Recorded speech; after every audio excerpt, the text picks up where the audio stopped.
आज लास्ट इच्छा हिँडबाट पढाइ बसेको छु स्कुलले त्यहाँ उक्लिँदैछ नि माथि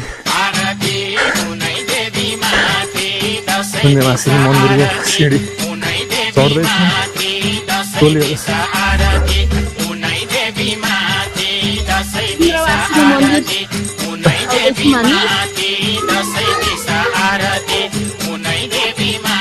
गुराँसहरू फुल्दा चलेले मन्दिरै माथि